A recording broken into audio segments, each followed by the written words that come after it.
এত টেনশন করিস না, ফড়িং ছাড়া আর কেউ হতে পারে না। এবারে আমরা চলে এসেছি একেবারে পুরস্কার বিতরণী অনুষ্ঠানের শেষ পর্যায়ে। স্টেট জিমন্যাস্টিক্স চ্যাম্পিয়নশিপের ফাইনালের যিনি চ্যাম্পিয়ন হয়েছেন তার নাম ঘোষণা করব। আর টেনশন না বাড়িয়ে আজকে উইনারের নাম ঘোষণা করতে চলেছি। জয় গুরু, আমার মায়ের মান রাখিস ঠাকুর।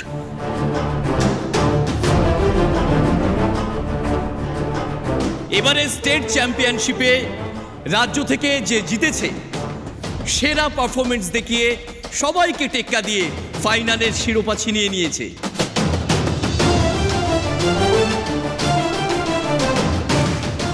তার নিখুঁত পারফরমেন্স দিয়ে বিচারকদের মন জয় করেছে। সে আর কেউ নয়, ছোট্ট গ্রাম থেকে আসা এক অতি সাধারণ মেয়ে।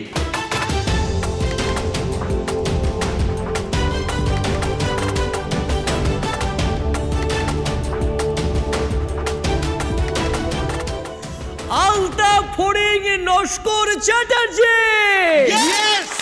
Yes! Yes!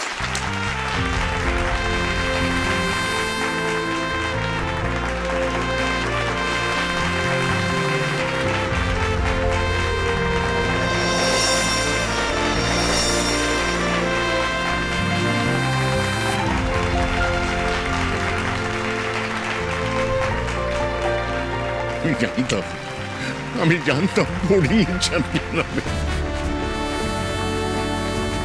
দেখো বুঝবো, তোমার বৌমা আজকে স্টেট চ্যাম্পিয়ন। ও দেখিয়ে দিয়েছে ও কি পারে। তাই তো দেখছি দাদা, আমি মেয়েটাকে চিনতে ভুল করেছিলাম। ওরা এত অধ্যাবসায় আমাকে না অবাক করে দিল দাদা। এত ঝড়ঝাপটা সামলে যে এই ফল করতে পারে, সে ভালো মতো সুযোগ পেলে জীবনে আরো অনেক কিছু করতে পারবে। আমি তোমাকে সবকিছুতে সাপোর্ট করবো ফড়িং। তোমাকে আরো বড় হতে হবে, আরো বড়।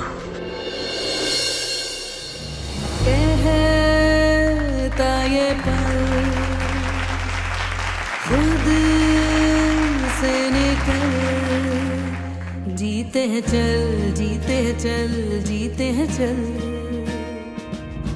हम मुसाफिर था जाने दे, धूप आंगन में आने दे। जीते हैं चल, जीते हैं चल, जीते हैं चल।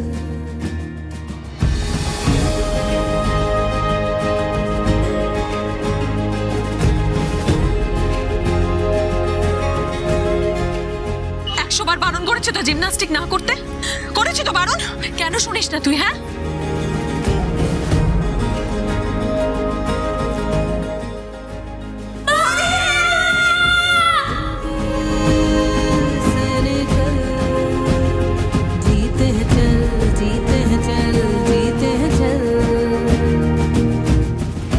তোমার মাকে আমরা ঠিক খুঁজে বার করবো একসাথে।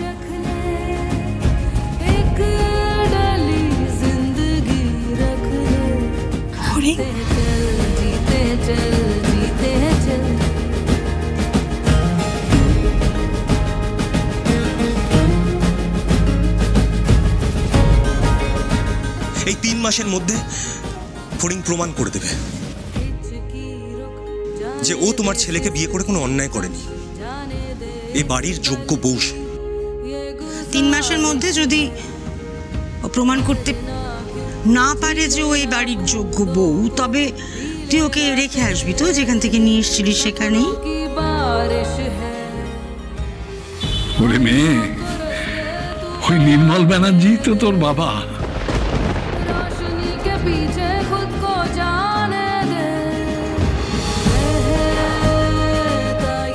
এবারে স্টেট চ্যাম্পিয়নশিপে তুই হবে আমার কোচ।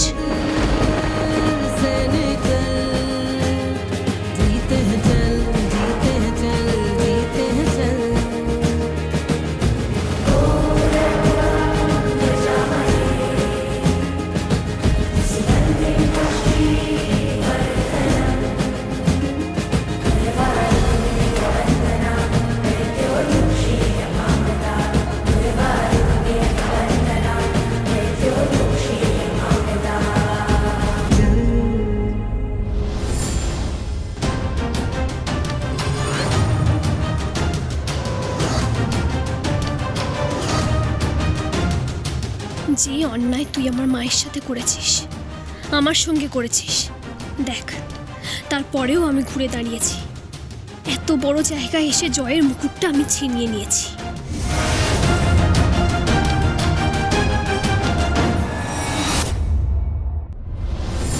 দাঁড়ান,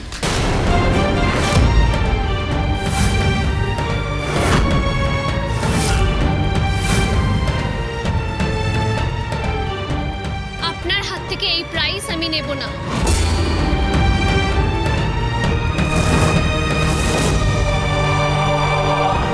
কেন?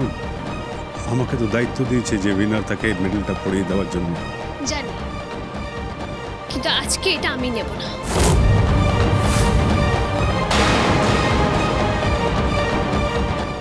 অন্য কেউ নেবে।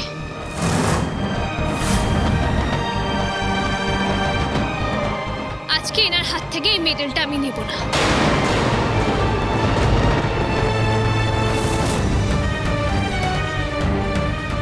আজকে এই মেডেলটা সেই মানুষটা নেবে যার হাত ধরে আমার জিমন্যাস্টিকের জগতে আসা।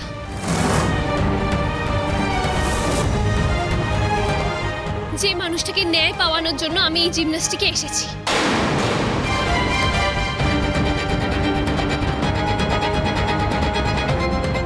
ও আবার কি বলতে চলেছে? আমি এইরকমই একটা ভয় পাচ্ছিলাম, কেন হঠাৎ করে এত শান্ত, এত স্তব্ধ হয়ে গেছে। মা,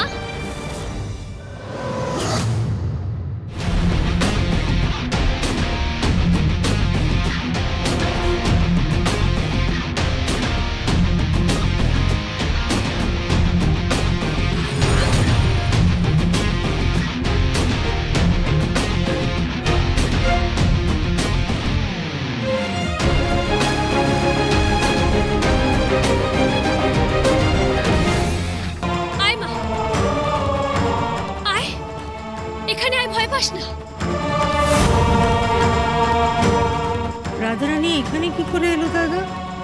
হরিণ তোর মাকে দিয়ে এসেছিল। তার মানে চলে এসেছে। ধান্দাবাজ মহিলা দেখেছো? ঘুরে ঘুরে ঠিক এখানে এবার ঢুকে পড়েছে। চুপ কর না মেজো, তুই কোথায় আছিস সেটা কি ভুলে যাচ্ছিস? আশ্চর্য!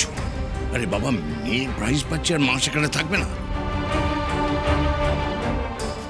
মায়ের জন্য তো সবকিছু। বুঝতে পারছো না, শুনতে পারছো না কি বলছে?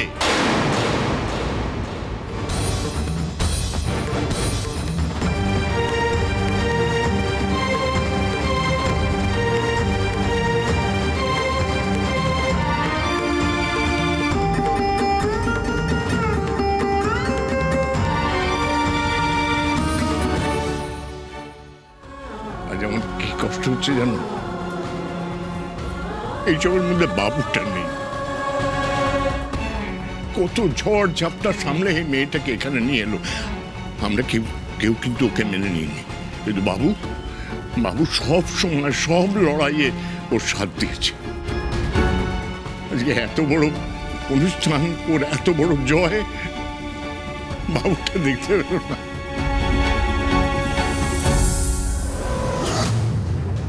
সেই চিন্তায় তো আমাকে কুড়ে কুড়ে খাচ্ছে দাদা। বাবু তো রয়েছে এই বদমাইশ মেয়েটার সঙ্গে, ওখানে যে কি হচ্ছে কে জানে।